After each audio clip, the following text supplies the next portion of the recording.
नमस्कार, मैं हूं विवेक रंजन अग्निहोत्री और डीएनए में आपका स्वागत है। ये भारत का दुर्भाग्य है कि हमने वर्ष 1990 में कश्मीर में हुए कश्मीरी पंडितों के नरसंहार को सांप्रदायिक नरसंहार कभी माना ही नहीं और ना ही कश्मीरी पंडितों को कभी पीड़ित माना।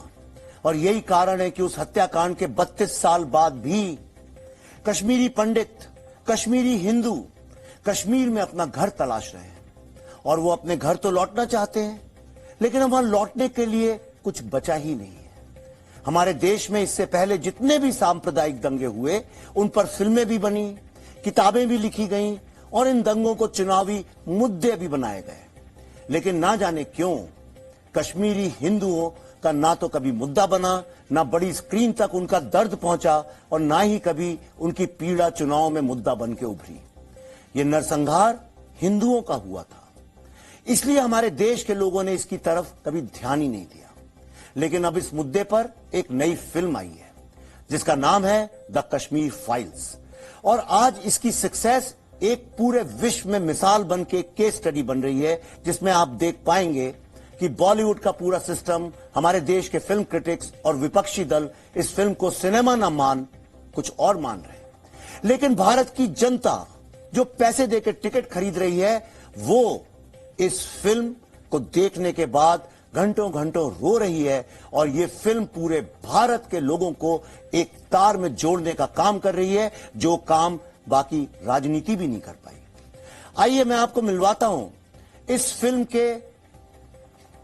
की जान, इस फिल्म के अभिनेता, 2 बार जिनको नेशनल अवार्ड मिला है, हजारों उनने सब्जेक्ट्स पे काम किया है, ऐसा कोई अवार्ड नहीं जो उनको नहीं मिला हो, एक ग्लोबल आर्टिस्ट बनकर जो उभरे हैं।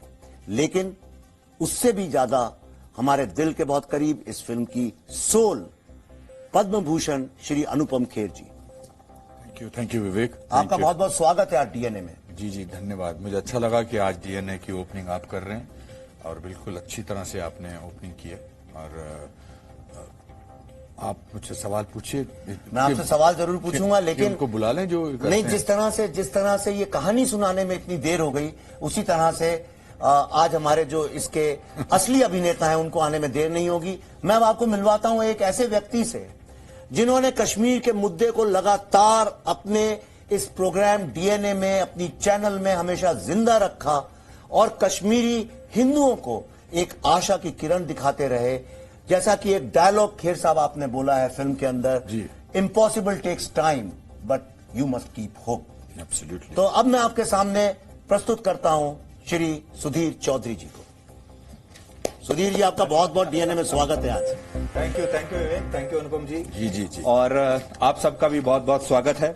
आज हमने डीएनए को एक नए तरीके से शुरू किया और आज आप ऐसा समझ लीजिए कि विवेक जी और अनुपम जी शानदार कलाकारों को आज हम आपके सामने पेश कर रहे हैं और एक ये यूनिक तरीका है कि आज हमने ये मंच उनको दिया। इससे आप समझ सकते हैं कि जी जो है, हम और आप कश्मीरी हिंदुओं के इस मुद्दे से अपने आप को कितना जोड़कर देखते हैं।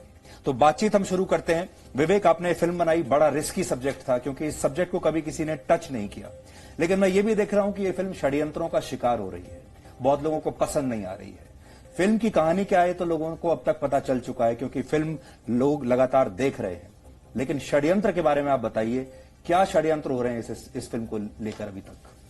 नहीं, अब षड्यंत्र तो देखिए, I had signed up for this. जब हमने शुरू की थी हमको ये पता था कि हम ओखली में सर डाल रहे हैं, तो इसलिए उस मूसर से क्या डरना जो हमारे यहाँ कहते हैं। षड्यंत्र से ज्यादा अफसोस की बात यह है कि लोग नंबरों में बांट रहे हैं इस पीड़ा को। कोई पहले कह रहा था कि नहीं भाई 4000 लोगों का कत्ल नहीं हुआ, ये तो 1500-2000 हजार का हुआ। उसके बाद वो नंबर घटा के लिया, नहीं 219 का हुआ, और आज कोई कह रहा है कि सिर्फ 88 लोगों का हुआ। मैं एक सवाल ये जानना चाहता हूं, एक भी आदमी का एक स्वतंत्र राष्ट्र में अगर जाति या पंथ किसी चीज को लेकर मर्डर होता है, उसका जो डिनायल है वो सबसे बड़ा पाप है। और जो पाप कलेक्टिवली हम लोगों ने किया है कि हमने जेनोसाइड को डिनाई किया है। अनुपम जी, एक अच्छा कलाकार उसको माना जाता है जो वो नहीं है और वो भूमिका वो पर्दे पर करे, जैसे आपने 1984 में अपनी पहली फिल्म सारांश में किया था। आप 29 साल के थे लेकिन एक बूढ़े की भूमिका आपने की थी। जी। लेकिन इस फिल्म में आप जो हैं वही भूमिका आप कर रहे हैं। और ये मुझे यकीन है कि आपके लिए बहुत स्पेशल, बहुत खास होगी ये फिल्म और ये भूमिका। मेरे लिए जब मैं सारांश कर रहा था, मेरे जिंदगी और मौत का सवाल था, क्योंकि मैं अगर उस फिल्म में कामयाब नहीं होता तो फिर मैं सड़कों पर आ जाता, फिर मैं रेलवे प्लेटफॉर्म पे सोता।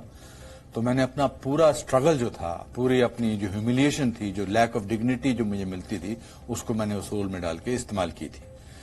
मगर 522 फिल्में करने के बाद जब कश्मीर फाइल मेरे पास आई, विवेक जी लेकर आए, तो शायद मैं उस उम्र का हूं जिस उम्र का मैं रोल कर रहा हूं, मगर जो उसका दर्द है वो 32 साल से लेकर घूम रहा हूं। और जो उसका रिप्रेजेंटेशन था, सारांश में मैं गलत हो सकता था, मगर इसमें मैं गलत नहीं हो सकता, क्योंकि मेरे सर पर उन 5 लाख लोगों का भार था जिनका पलायन हुआ था, जिनका जेनोसाइड हुआ था, जिनको छोड़ के जाना पड़ा था। मेरे कैरेक्टर का नाम पुष्करनाथ है, जो मेरे पिताजी का नाम था। विवेक ने उस नाम को डिसाइड किया था। तो मेरे पिताजी के प्रति जो मेरा प्यार था या जो उनकी तकलीफ थी, उसको भी दिखाना बहुत जरूरी था। तो उस पॉइंट ऑफ व्यू से आपकी बात सही है कि शायद मैं आज उस उम्र में हूं, मगर मेरे लिए ये बहुत बड़ी चुनौती थी। नॉट दैट मैं इसको बनाने की कोशिश कर रहा हूं कि मैंने कितना डिफिकल्ट किया, पर इसका कोई भी पल बनावटी नहीं हो सकता था। इसका दर्द, इसकी तकलीफ एक्टिंग से नहीं, मेरी सोल से, मेरे आत्मा से और मेरे दिल से निकल कर आनी थी। और इसीलिए हर शो में और हर शॉट में, शॉट के बाद, शॉट के दौरान, हाँ, मैं बहुत रोता था, क्योंकि मुझे लगता था कि ये मैं तो खाना वाना खाऊंगा, इसके बाद ब्रेक में फिर होटल जाऊंगा, फिर मैं नहाऊंगा, फिर नेक्स्ट डे शूटिंग पे आऊंगा, गाड़ी लेने आएगी। मगर जिन लोगों के साथ ये असली हुआ था, उनके साथ तो ऐसा कुछ नहीं होने वाला था। And that was very tragic. तो इस हिसाब से मेरी जिंदगी का सबसे मुश्किल रोल रहा है। या हम कह सकते हैं कि पहली बार आपने एक्टिंग नहीं की? पहली बार एक्टिंग नहीं की, हाँ, ये आप बोल सकते हैं। जी, जिया है, मगर उसको आजकल जिया है, मैंने बड़ा इसमें महसूस किया। उसके भी अलग अलग रिप्रेजेंटेशन हो चुके हैं, बट इसका रिजल्ट जो आया है, लोगों ने जो महसूस किया है, लोगों ने जो दिखाया, आई थिंक विवेक ने इतनी खूबसूरती से ये लिखा है। खूबसूरती मतलब इतना दर्द, इतने तकलीफ, क्योंकि इतने सारे लोगों को इंटरव्यू किया था, कि वो सच, मुझे सिर्फ सच को रिप्रेजेंट करना था, जो कि सबसे ज्यादा मुश्किल होता है, क्योंकि एक्टिंग में झूठ होता है। आप जो करना है, पर सच को सच बनाने के लिए 2 लोगों की जरूरत होती है, एक जो सच कह सके, जो दूसरा सच सुन सके। तो ये बहुत जरूरी है। मैंने देखा विवेक, वीडियोस में लोग आ रहे हैं, आपको गले लगा के रो रहे हैं, और मतलब ऐसा पहले कभी हमने देखा नहीं कि किसी फिल्म को देख के फिल्म निर्देशक के गले लग के लोग रोने लगे। यानी रोने को तो मैं समझता हूं, जब 70-80 साल की मेरी माँ जैसी, मेरी दादी जैसी औरतें मेरे पांव छूने लगती हैं, तो मैं आपको बता नहीं सकता हूं सुधीर, मुझे लगता है धरती फट जाए, मैं समा जाऊं। ये पीड़ा, मतलब हमने एक 80 साल की महिला को इतना विवश कर दिया एक आजाद भारत में, कि उसको एक फिल्म मेकर के पांव पे गिर के रोना पड़ रहा है। यानी मैंने कहा था, आपका शो, मैं एक जब भारत की बात में गांव जा रहा था, मैंने आपको फोन करके कहा था कि आपका शो बुढ़ी औरतें बहुत देखती हैं, और मुझे समझ में आ रहा है कि क्यों देखते हैं। प्रॉब्लम ये हो गया है कि हमने भारतीयों से भारतीय भाषा में बात करना बंद कर दिया है। हमने भारतीयों को यह बोलना शुरू कर दिया है कि नहीं, तुम देखो अमेरिका में ऐसा होता है, वेस्ट में होता है, तो तुम वैसी बात करो। और हर समय उनको एक ग्लानी, एक गिल्ट, एक ऐसे उसमें डाल दिया है कि आदमी थोड़ा झुका झुका, डरा डरा सा रहता है। इस फिल्म से अभिव्यक्ति मिली है, जिसको हम फ्रीडम ऑफ स्पीच कहते हैं। वो फ्रीडम ऑफ स्पीच मैंने रियलाइज किया, वो मेरी और आपकी नहीं, हमारे पास तो कैमरे हैं। ये फ्रीडम ऑफ स्पीच उस आम आदमी की है जिसकी कोई बात ही नहीं सुनता, उस कश्मीरी हिंदू की है जिसको हमने नंबरों में बांट दिया। इस फिल्म ने उनको फ्रीडम ऑफ स्पीच दी है। फ्रीडम ऑफ स्पीच की जो आप बात कर रहे हैं, फ्रीडम ऑफ स्पीच हमने देखा बड़ा सिलेक्टिव है हमारे देश में। अगर आप कश्मीरी हिंदुओं की बात करते हैं तो वो फ्रीडम ऑफ स्पीच भी नहीं है, वो सिनेमा भी नहीं है, वो मुद्दा भी नहीं है, मान ली। लेकिन अगर आप गुजरात दंगों की बात करते हैं या कोई और दूसरी ऐसी सीएए की बात करते हैं, तो फ्रीडम ऑफ स्पीच भी है, मुद्दा भी है, सिनेमा भी है, किताब भी लिखी जाएगी, सब कुछ लिखा जाएगा। क्योंकि पिछले 50-60 साल से ऐसी एक रूपरेखा बनती चली गई थी। हमको ये सिखाया गया था कि ये सही है और ये गलत है। कभी इस बात को चुनने का मौका ही नहीं दिया कि हम अपने आप डिसाइड कर सकें कि क्या गलत है। आप एक ढर्रे पे चलें तो आप सही हैं, अगर आप उससे दूसरे ढर्रे पर गए तो आप गलत हैं, और हम सब भुगत चुके हैं इस बात को। मगर झूठ को एक्सपोज होने में टाइम लगता है शायद कभी कभी, मगर एक्सपोज हो रहा है वो लोग एक्सपोज हो रहे हैं। आप इससे पहले ट्वीट की बात कर रहे थे या ऐसे लोगों की बात कर रहे थे, अब वो कहां रहे? जिन्होंने 60 साल तक इस मुल्क पर राज किया था, वो कहां गए? क्योंकि अपना एक दायरा होता है ना, कब तक वो कहां गए? क्यों ऐसा है कि आज की सरकार जो है, जो आज के प्रधानमंत्री हैं, वो क्यों इतने पॉपुलर हैं? वो बिकॉज वो देश के बारे में सोचते हैं। क्यों नहीं आर्टिकल 370 का ये हुआ एब्रोगेशन इससे पहले? क्यों उस झूठ को बना के जिंदा रखा? क्यों स्पेशल स्टेटस दिया उन लोगों को? क्यों आज ये लोग भर भर के लोग देख रहे हैं फिल्म? बिकॉज उनको गिल्ट भी महसूस हो रही है कि हमारे देश में इतना बड़ा कांड हुआ था, इतने सारे लोग अपना घर छोड़ के निकल गए थे, इतने सारे लोगों की हत्या हुई थी, रेप हुए थे, और हमें पता ही नहीं है। तो अब जब पता लगना शुरू किया है, तो they want to protect them and they are guilty of it. Vivek, Bollywood का एक अपना एक बिजनेस मॉडल होता है और बॉलीवुड का अपना एक नेक्सस भी होता है। बॉलीवुड, तो आपकी जो फिल्म है वो बॉलीवुड के पैरामीटर्स पर कहीं ठहरती नहीं है उनके हिसाब से। आपको ऐसा लगा कि एक बिजनेस मॉडल के तौर पर हर चीज जो होनी चाहिए थी वो आपकी फिल्म के साथ नहीं हुई, लेकिन जो ऑर्गेनिक पॉपुलैरिटी थी वो आपको मिल रही है। और अब धीरे धीरे धीरे शायद ऐसा हम देखेंगे कि बॉलीवुड का नेक्सस भी टूटेगा और वो झुकेगा। टूटना भी चाहिए। कोई भी इमारत अगर मोहल्ले के जो गरीब वंचित लोग हैं उनको रहने का मौका नहीं दे, उस इमारत का ढहना ही बेटर है। और एक नई इमारत खड़ी करने के लिए पुरानी इमारत का गिरना भी जरूरी है। वो एस्टेब्लिशमेंट बन गया था, वो लोग रूल सेट करने लगे थे। मुझे बॉलीवुड से कोई आपत्ति नहीं है। मैं तो गुरुदत्त का बहुत बड़ा फैन हूं, मैं तो विजय आनंद का इतना बड़ा फैन हूं, उन्हें भगवान मानता हूं अपना, राज कपूर साहब का। आप यकीन नहीं करेंगे, मेरी फिल्म का भी जब प्रीमियर हुआ तो रणधीर कपूर जी बड़े पूजनीय है, क्योंकि वो राज कपूर जी के बेटे हैं जिनने इतनी सर्विस की है। वो इतने बीमार हैं, उनके साथ 3 लोग चलते हैं नर्स के साथ। उनको मैंने जबरदस्ती फिल्म देखने बुलाया, सिर्फ उनको बुलाया फिल्म इंडस्ट्री से, और भी हमारे मित्र लोग थे। पर मैं आपको बताऊं, एक नया भारत का उदय हो रहा है। एक चीज मैं आपने दिखाई भी होगी अपनी चैनल में, फिर से मैं दिखाना चाहता हूं। सब लोग दुहाई देते हैं, अमेरिका में रेजोल्यूशंस लेके आते हैं कि सिएटल स्टेट ने बोल दिया कि भाई फैशिस्ट गवर्नमेंट है, कहते हैं यहां 4G नहीं है, कहते हैं वॉशिंगटन टाइम्स में ये छपा है। मैं ये दिखाना चाहता हूं आपको, ये अमेरिका की सबसे ज्यादा डेमोक्रेट, लिबरल और प्रोग्रेसिव स्टेट है, रोड आइलैंड।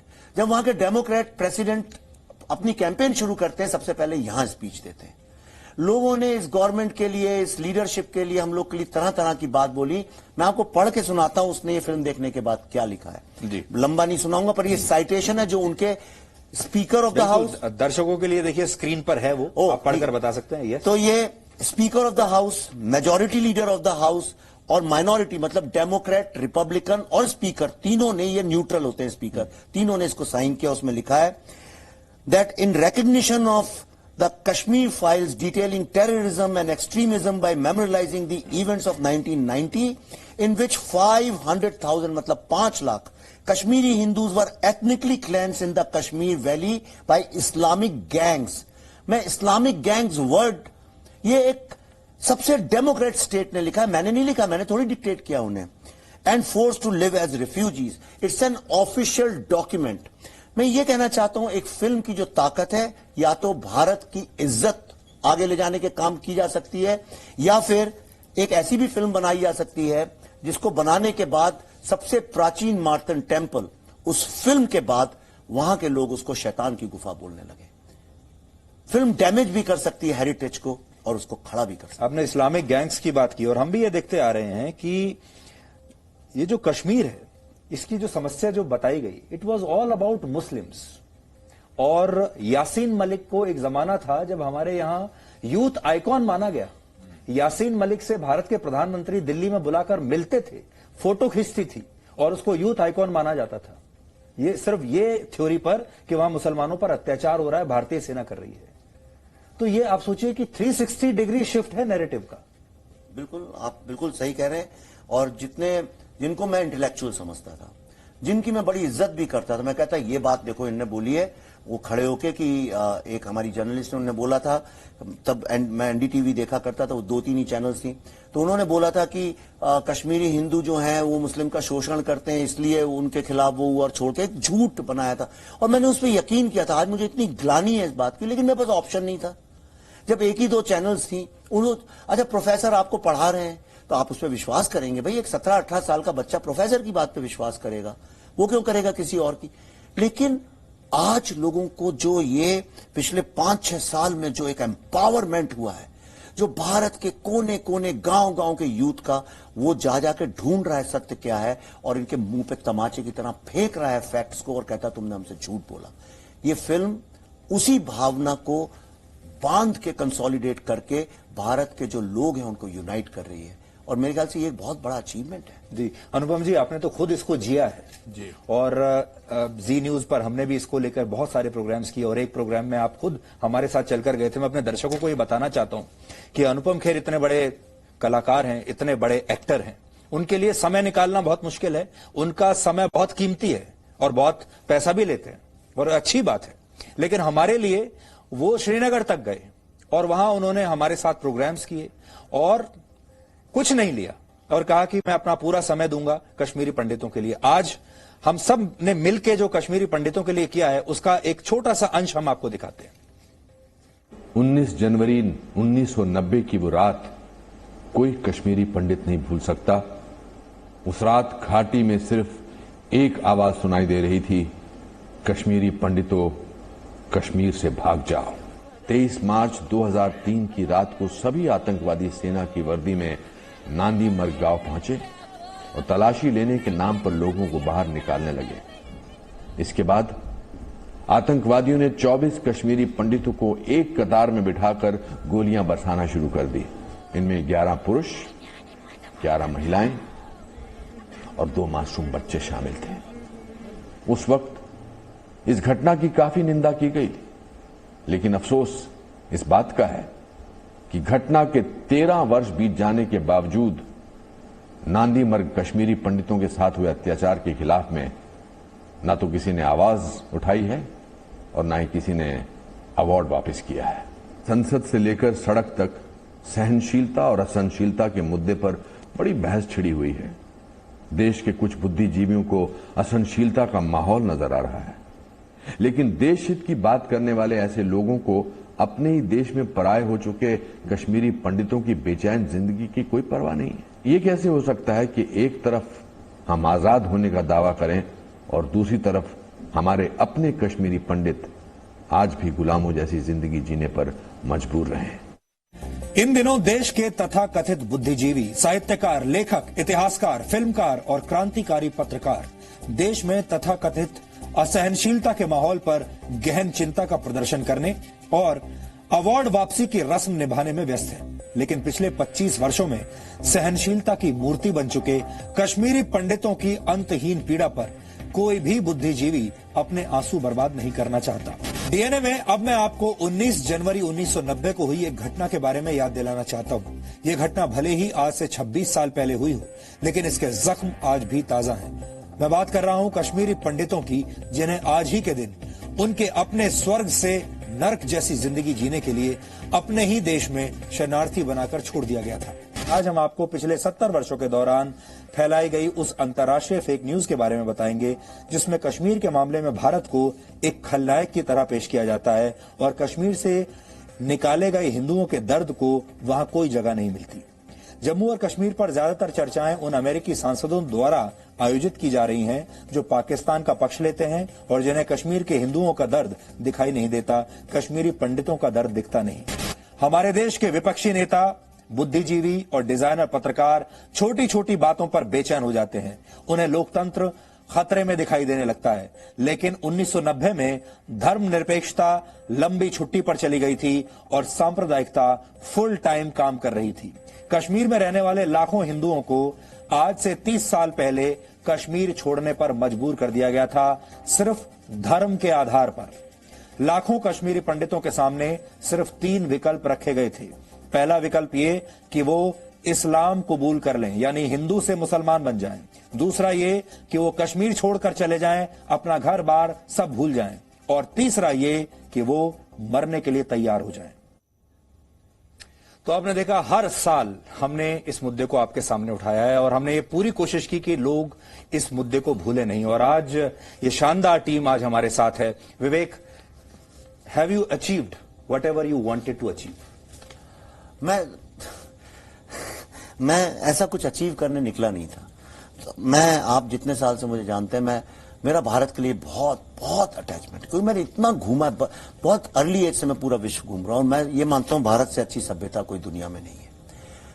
लेकिन इसका इतना ज्यादा खंडन किया गया, हमने भारत को बांट दिया, इतनी महान सभ्यता को क्वेश्चन कर करके हमने उसको बांट दिया। पर आप भी दूसरा पक्ष रखकर अवार्ड जीत सकते थे, अंतर्राष्ट्रीय अवार्ड जीत सकते थे, लिबरल कहलाए जा सकते थे, आधुनिक कहलाए जा सकते थे। मैंने अभी आपको ये दिखाया, इससे बड़ा अवार्ड क्या, जो महिलाएं, जो बच्चे मेरे से मिल रहे हैं, छोटे छोटे, आपके यहाँ में घुसा तो देखिए एग्जेक्टिव्स नहीं मिले मुझे, चौकीदार, ड्राइवर्स, उनने घेर लिया और वो बोल रहे हैं। मुझे इतना अच्छा लगता है कि जब नीचे से लोग एम्पावर होकर ऊपर आते हैं। अगर ये फिल्म भारत को जो अभी कर रही है, सबको जोड़ रही है, अगर ये जोड़ने का काम करेगी तो मेरे ख्याल से यही सबसे बड़ा अचीवमेंट होगा। उससे बड़ा मैंने, आप यकीन नहीं करेंगे, मैं बोलूंगा ये बिल्कुल झूठ लगेगा, खेर साहब है, मैं एक बार आपसे कभी फिगर्स या टर्नओवर कितना बिजनेस हुआ है, लोग पूछे, मुझे अभी नहीं पता क्या हुआ है। मैं दौड़ रहा हूं, भाग रहा हूं 24 घंटे, मैं और पल्लवी सो नहीं रहे, सिर्फ इसलिए मुझे लगता है this is our chance and let's not miss it.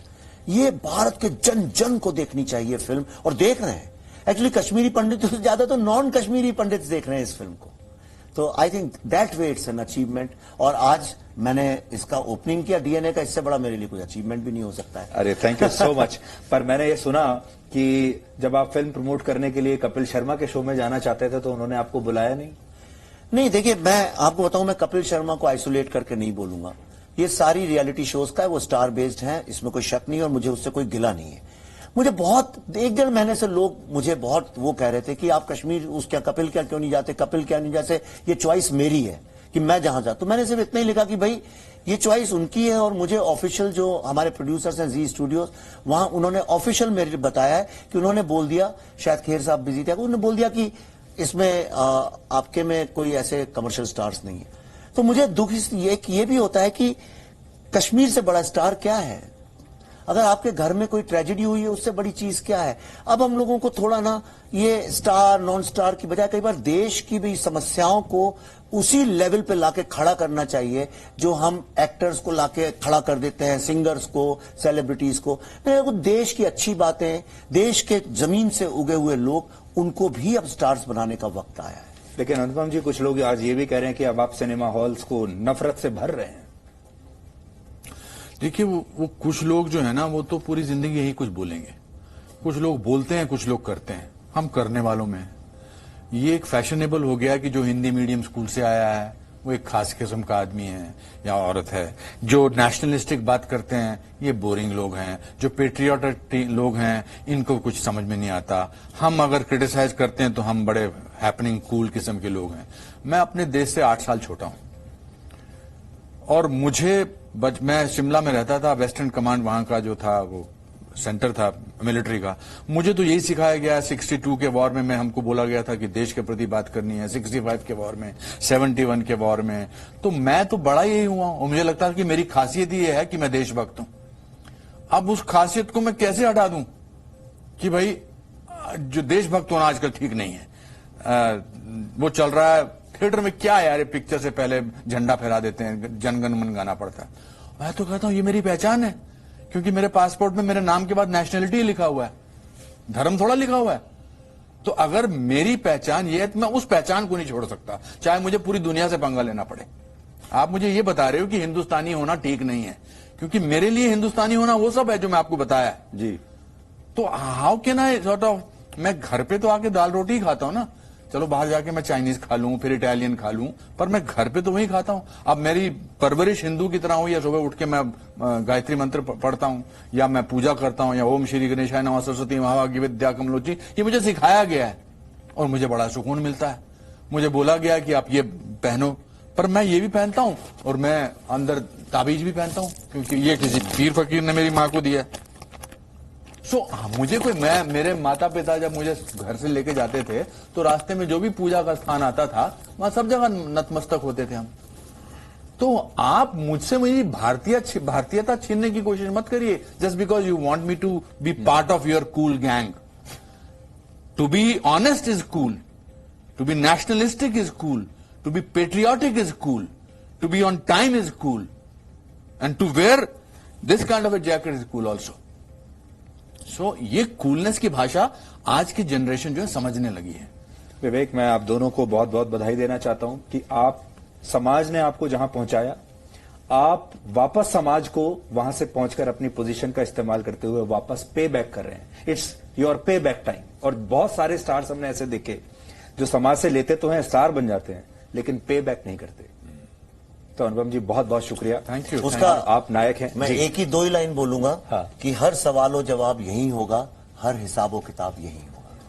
Thank you so much, और मेरी बहुत बहुत शुभकामनाएं आपकी फिल्म के लिए, बहुत तरक्की करेगी। Thank you so much sir. Thank you, thank you. और आपने जो डीएनए के मंच पर आज डीएनए को ओपन किया, डीएनए के दर्शकों को मुझे लगता है बहुत पसंद आया। क्या वो तो और अच्छा किया, लोग याद करेंगे। You could be a good television anchor also.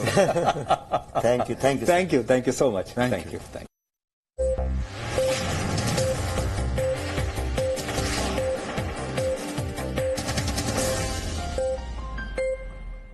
तीर वही बदल सकता है जिसके पास ये पावर है, पॉलिटिकल पावर।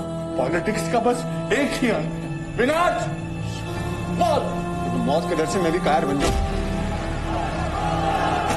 अब मुझ पर फटा था, तुम पर नहीं। पद्मश्री मुझे ऐसे ही नहीं मिला ना। पद्मश्री आपको सरकार ने खामोश रहने के लिए दिया। आजादी is a song of terrorism. It's an anthem of free Kashmir, secular Jana Gana Mana of India. मासूम लड़कों को गाड़ी से बांध कर।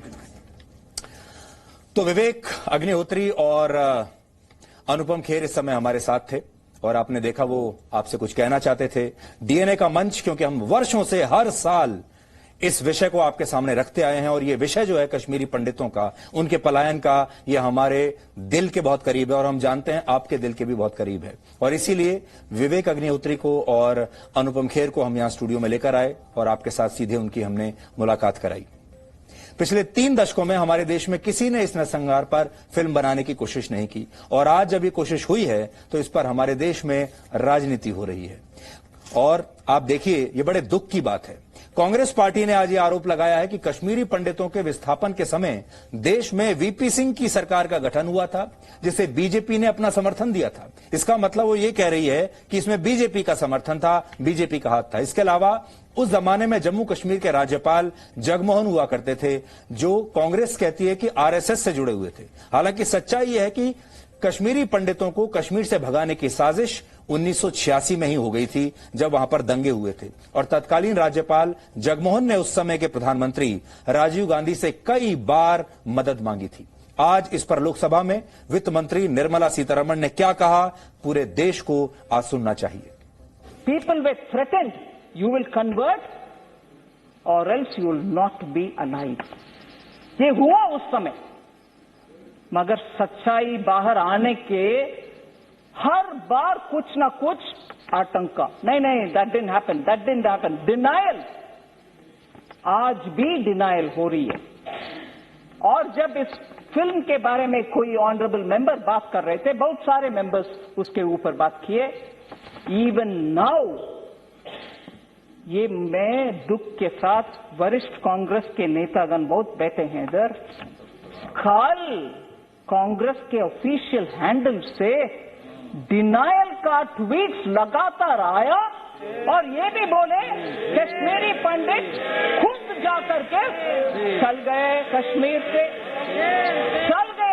से, उनके खुद की मर्जी से, ना कि कुछ हुआ।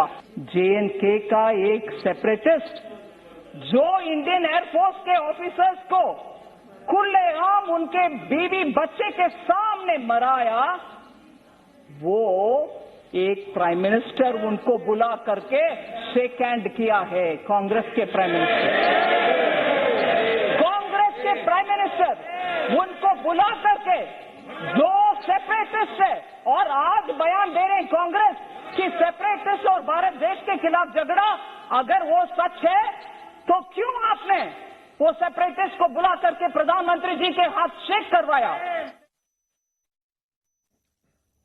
तो आप देखिए, उस जमाने में यासीन मलिक की बात हो रही है। यासीन मलिक एक आतंकवादी है, और यासीन मलिक को यूथ आइकॉन की तरह पेश किया जाता था इस देश में, और कहा जाता था कि वो कश्मीर के युवाओं का प्रतिनिधित्व कर रहे हैं, वो अत्याचार के खिलाफ आवाज उठा रहे हैं, और इस इस आतंकवादी से उस जमाने में यूपीए के प्रधानमंत्री, यूपीए सरकार में डॉक्टर मनमोहन सिंह हाथ मिलाया करते थे, तस्वीरें खिंचवाया करते थे। ये वो आतंकवादी है जिसके हाथों में खून लगा हुआ है। अब आप समझ सकते हैं कि हमारे देश में क्या क्या हुआ है, और अगर हमारे जैसा मीडिया ना होता और अगर हम लोग उस समय भी इसके बारे में आवाज ना उठाते तो शायद आज यासीन मलिक को न जाने और कितने बड़े बड़े पुरस्कार मिल चुके होते। Presenting B News app, available on Google Play and App Store. Download it now.